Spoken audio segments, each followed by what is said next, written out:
I need to tell you something I've never said out loud. At 28 years old, I've had a good job and a decent salary, but I was financially terrified. I would check my bank account in the middle of the night, my heart's pounding. The number just never went up. It was like trying to fill a bucket with a hole in the bottom. That hole wasn't just my spending, it was my mind. I thought budgeting was about restriction, about saying no. But the 50, 30, 20 rule isn't a budget, it's a permission slip. It's a simple 3-number framework that when I finally applied it with real net income numbers, gave me my first $1,000 saving in 90 days without making me feel deprived. And today, I'm going to hand you that same permission slip. So stay with me for the next 10 minutes, and I'll show you how to turn your financial anxiety into financial agency. So the problem isn't that we are bad with money. The problem is we've never been taught the architecture of it.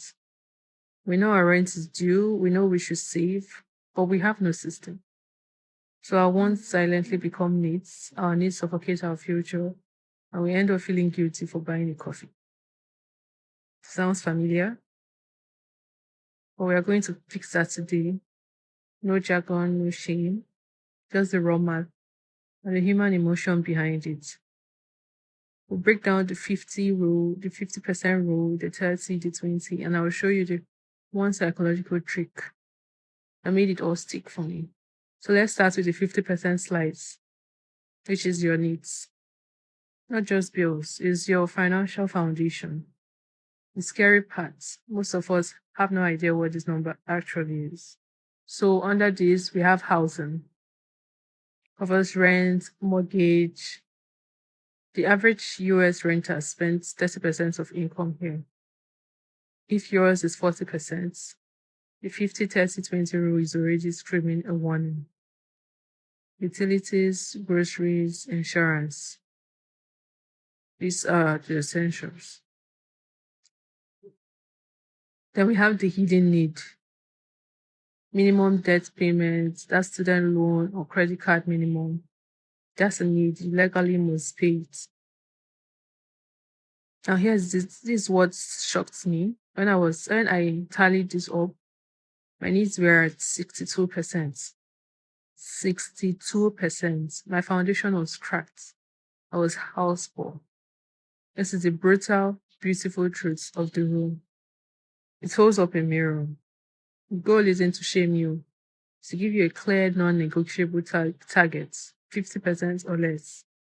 If it's higher, the rule tells you gently but firmly that something in your lifestyle needs to change. Maybe your roommates, maybe a cheaper grocery store. It's just data, it's not judgment. Now, the 30%, the wants. This is where my whole philosophy flipped. I used to think all my wants were bad, that buying a book or dinner with friends was a failure. The 50, 30, 20 rule gave me guilt-free spending. That $5 latte, if it's in the 30%, it's not breaking your budget, it's fulfilling it. It's a joy category. But here's the human catch. Our brains are masters of disguise. Is the streaming service a want? Yes. Is the second streaming service a want? Probably.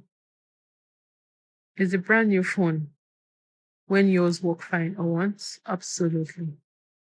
The rule forces you to ask, does this bring enough value to my life to occupy this precious 30% space? Suddenly, you're not just spending, you're curating your life. You're choosing the concepts over the fast fashion. You're investing in experiences over things. It changes the game from I can't afford it to I'm choosing something else. This last slice is the one that didn't feel exciting at first. It felt like homework. It's 20% for savings and debt repayments. This is where you build a bridge to the person you will be in 10, 20, 30 years. And you do it with 3 pillars. 1, the emergency fund. That's the sleep at night fund. Not a vacation fund. It's a my car exploded or I just got laid off fund. Starts with $1,000. Then build to 3 to 6 months of needs. This isn't money for things. This is money for dignity and time. 2, aggressive debt demolition. Every extra dollar here is a vote for your freedom. Paying off a credit card isn't boring. It's just slashing the chains of high interest slavery. 3, the future you want. As for retirement and investing, 25-year-old who invests just $100 a month can have over $300,000 by retirement.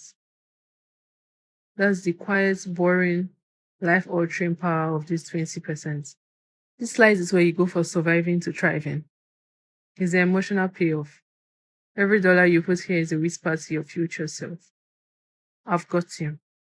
The 50-30-20 rule didn't just organize my money. It quieted the panic in my chest. It gave me a plan, and with a plan comes power. It turned money from a monster in the closet into a tool in my hand. So your homework is simple and it's emotional. This month, just track, don't judge. Just see where your money really goes. Next month, try the 50-30-20 split with your net income. Just try it. 3, tell one person what you're doing. Accountability is everything. This isn't about being rich, it's about being free. It's about replacing anxiety with answers. If this resonated with you, you felt the spark of hope, subscribe to this channel. We're building a community here that talks about money like real humans, with fear and with hope, and a whole lot of hearts. Hit that like button and tell me in the comments, what's that one want you're happily keeping in your 30%? Let's celebrate our choices.